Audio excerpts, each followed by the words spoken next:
Hello, everybody. How you doing? I'm back again. I apologize for me being away for a week or two. I had, important. I had a death in my family, a death in the family.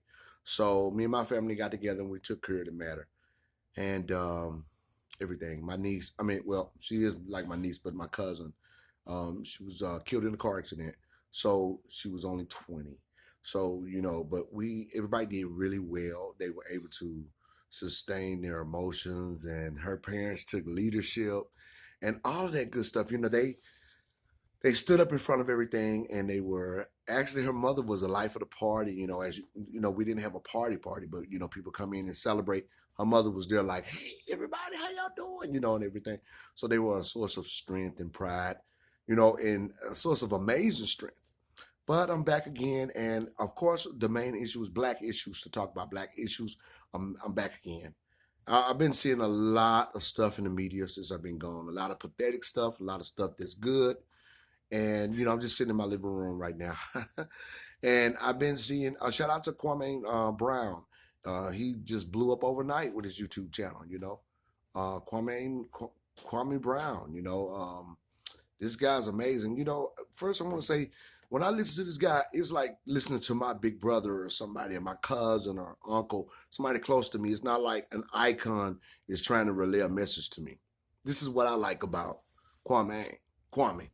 So he's a man that's he's really successful according to what he's talking about that he's doing for the community. He really is successful. He put his chips in the right place so that they begin to endeavor people in the community. Like, this is a legendary. This is you create a legend as a man. First of all, you create a pillar for the community. Like, who are you as a man, especially a black man who right now black people are needed so much cushion. We need so much support as a man with any resources, because I don't really have a lot, but I have a voice and I have some things that I help with. I help young men find self sufficiency, home base. But as a black man, I think he's done very well. And I think that he went through some things as a young person. But even as a young person, with all of this stuff going about, he's a buzz and all of that. Even as a young person, I think what he was doing was able to balance and momentum according to how to project his tangibles. That's a man. That's a real man. And for the way he, do that, and the way he talks and everything makes you feel that you're connected somewhere as a black person. Because we have a culture. We have a certain culture. The American Negro, we have a culture. Like, we literally do. But in our culture, we understand that people steal our intellectual property. So we've been plundered. That's part of the whole thing about being protected. That's part of the whole thing when we talk about reparations, receiving our protections and inheritances that's due to us by this government. Because we know that the United States and her liberties give other people stuff all the time. They do. Off our tax dollars. We're slave descendants and we're paying taxes. We shouldn't be. They tell us that, oh, you can do it. Oh, Jordan did it. You can do it. Um, uh, Beyonce did it. You can do it. Michael Jackson did it, or something like that. Will Smith did it. You can do it. These are a few people that they put in front of us as a community as a whole to tell us that we're able to do these things when we don't have the natural and normal protection that citizens do in terms of groups. Groups have protections so that they can sustain themselves in our society that belong to us, that we shed blood to endeavor, that we put our bones into. So we got all kind of tactics coming each way from us. We are at war, literally. But it's a soft genocide against black men. You got the police killing unarmed black men, and the president out buck dancing already and won't give protections to black people or sign any kind of order or executive order to give protections to black folks, when you got basically black people that are the only ones in need. So you got people that, we're black people, the only people that is literally in need. But you got other people getting executive orders that they don't really need.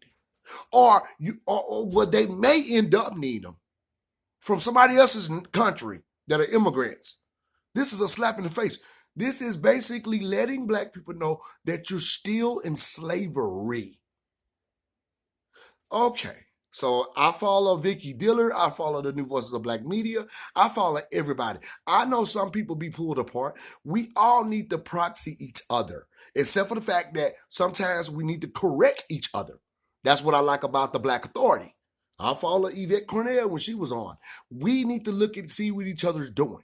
Yes, there's a disappointment in the black community as a dysfunction as a whole because we've been affected by the subservient anchoring.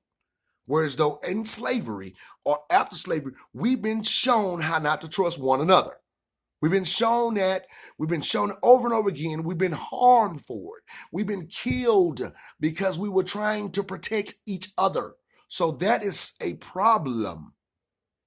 That's embedded in some of our intellect that we don't need to trust each other. And when we look at power, we see white, cleaner, more stand-up, and that their word is the Bible, it's biblical. It's the principles of truth because they're white. Not because it's really true, it's because you see whiteness. And this is what was supposed to happen. This is the execution of a people inhumane, anchored in inhumanity in terms of subservient behavior, in terms of being subservient to someone else's wealth, the apparatus of the wealth of someone's nation.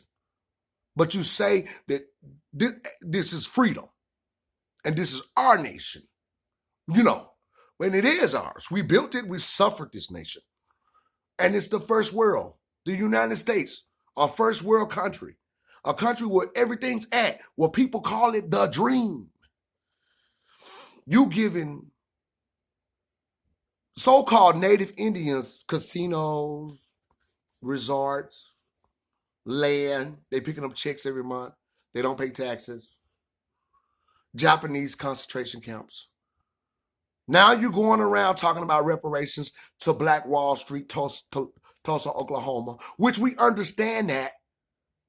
But that's one of many stories, however, that has happened to slave descendants and slaves in this country. You're giving all this stuff to people, but no protection for black people, black men like myself.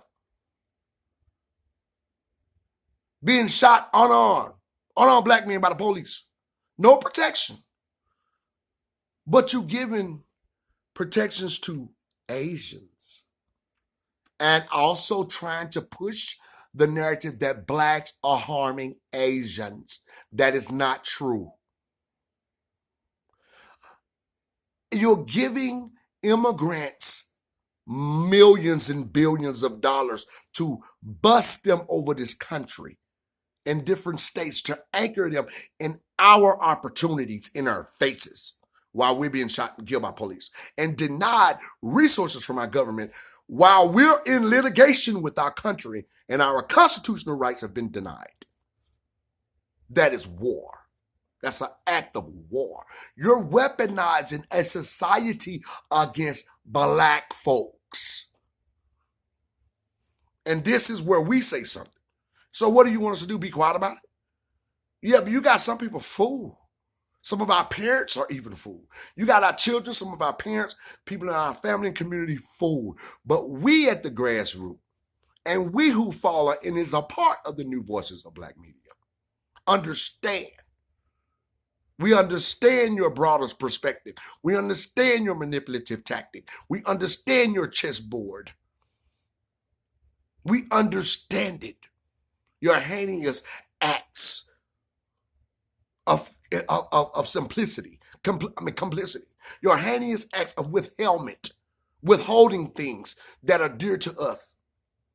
That is a resource of power, is a protection in this nation.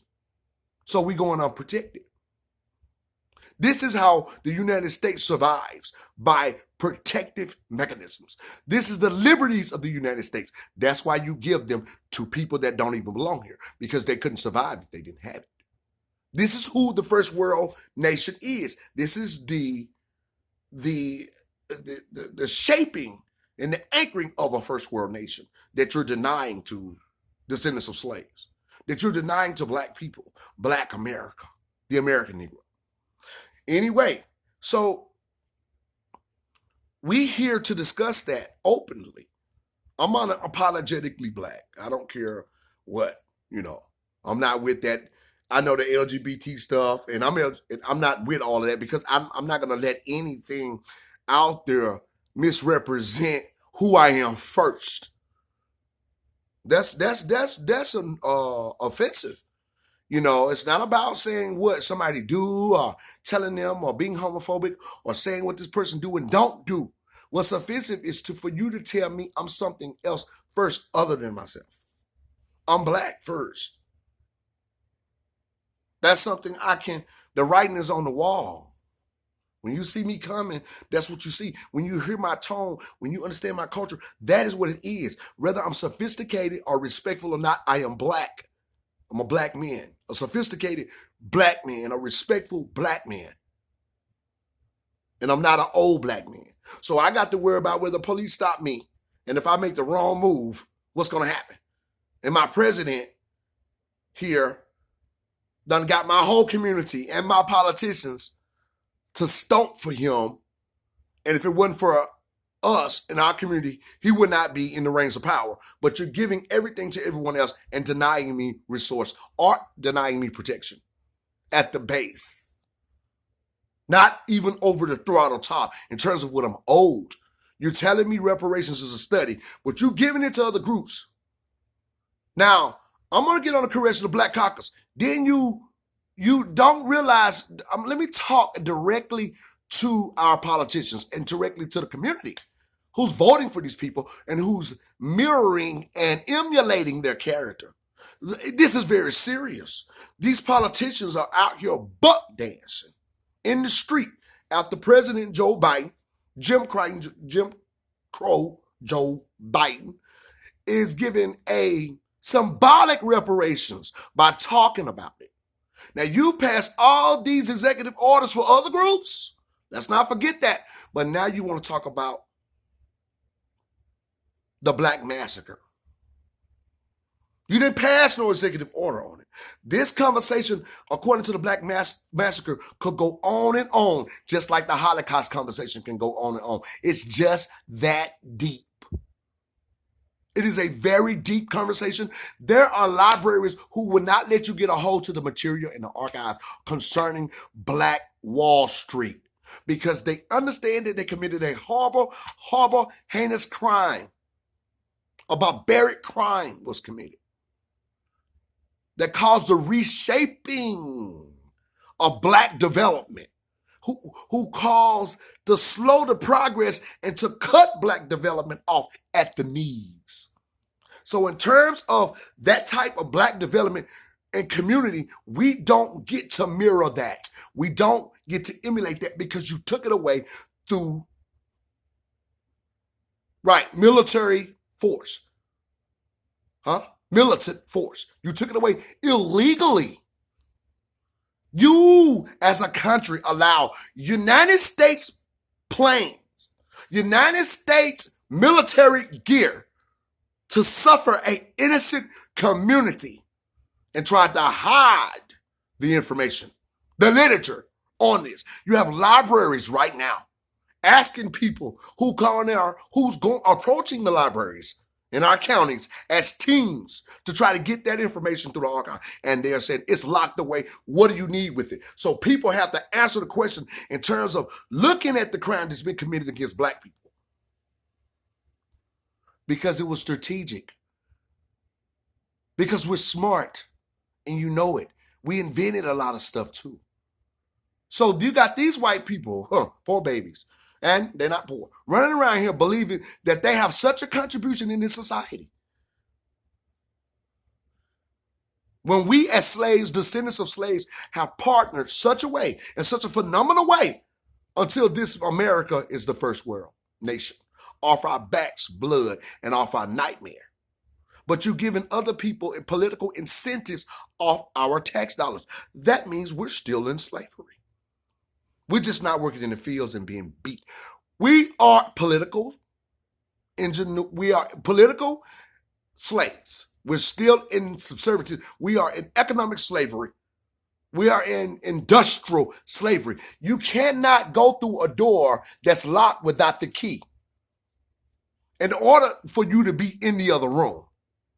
So you're still on the other side of that, and that's slavery. You can't go till you get the key. The key of freedom will be an apology for such heinous crime. The key of freedom will be our service due, which is our inheritance, our protections, making the banks who insured slaves pay back through forms of reparations to repair us as a people and among our families in our communities. Having us not locked out of business camaraderie is still slavery. Opening the gates to a space where you deny to a person because you defamed their existence as a slave. Everything you did to me and my lineage to put me in slavery has to be the total opposite, and that's what you have not done. I have not gotten 40 acres and a mule or the equivalence of that, or even approach the idea of receiving that. Affirmative actions is not that. You cannot give affirmative actions to everybody and say it's for black people. We don't get to go and pick up the Native Indians' checks. We don't get to go to the Japanese and say the concentration camp money and get it. We don't even get to go to the black farmers and try to get reparations when you gave them something. So that's a symbolic reparations to black people. We're not stupid here at the grassroots. We have revolutionary mindset. We study, we understand what you're doing.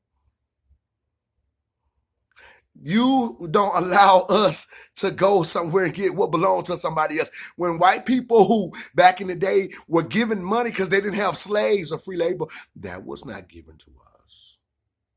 So how are people allowed to come and take from an anchored political anchoring that's put for us, and then you turn around and say, oh, that was for you? That's not closing the racial wealth gap. That's still illegal. That's in terms of the rule of law.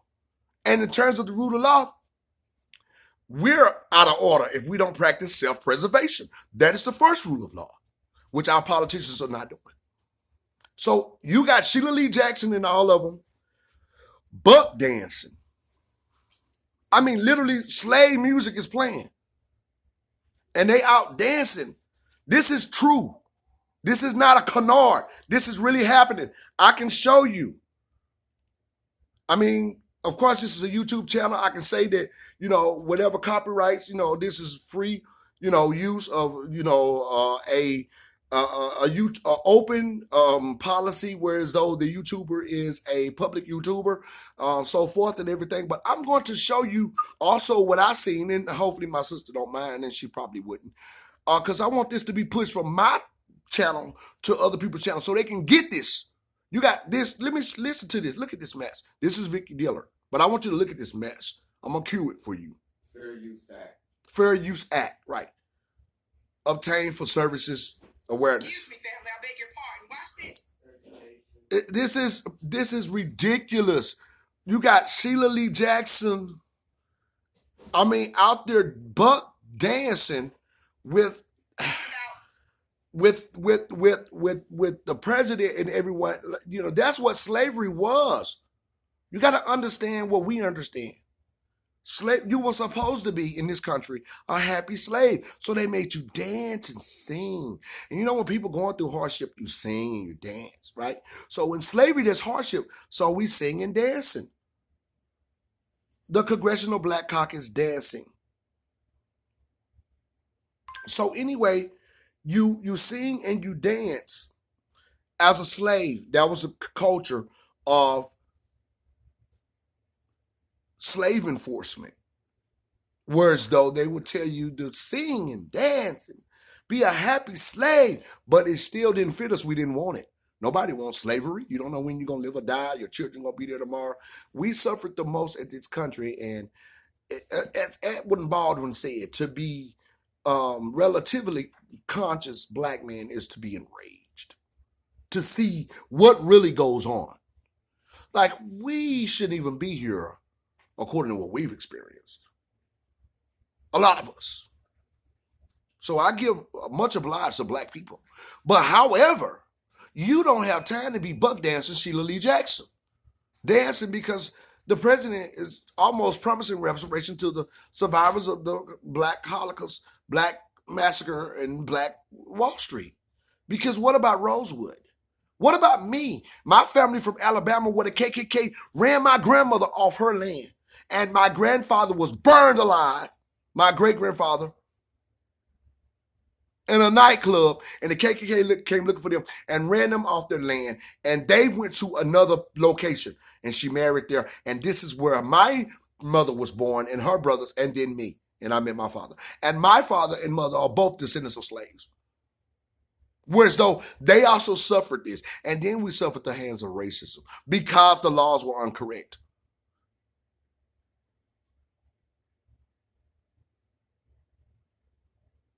So you got Kyle, which is my age, able to buy businesses, travel all over the world.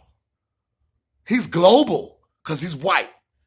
And you got immigrants coming here, going to my protected institutions that belong to me, getting money over my head, living better with opportunity because you're such a power source. You're such a power source as the United States is United States and her liberties. And you deny me what this is. I'm a native in this country. This is my blood lineage. I was born to build this country. My ancestors was born to build this country and to serve it. Bred in this country. And you have not apologized for slavery, and you giving other people stuff in terms of being liberal and liberty. And you wonder why some of us pro-American or seem to be pro-American when it comes down to that Trump administration and all of that is because he was catering to Americans. And black people who are astute, we know that we are Americans, but we're not treated as Americans. We're treated under America, and we're tired. And it stops here. But I just want to let y'all know, I'm not going to cue anything for you to see. You saw yourself, a lot of it. If you don't know it, you can look at the Congressional Black Caucus running up and down the aisle, buck dancing. What time, right now, time is for them to be negotiating with the president in terms of what reparation really means and what it is, and sharing all the stories of what happened to black people in this country. That didn't just happen in Tulsa, Oklahoma. That happened in Rosewood. They just gave money back to Bruce's Beach. They're trying to give us symbolic reparations, and we stop it here. What if I didn't live in Black Wall Street? But Kyle next door as a white man can have more because it happened to me in Alabama as a descendant of slavery. Black first. Share this video. I'm coming back. We're going to talk to each other, and we're going to pray for my family. I'm coming back. We're going to talk to each other, and we're going to stand firm and wake this sleeping giant. Thank you for joining me. King Hart.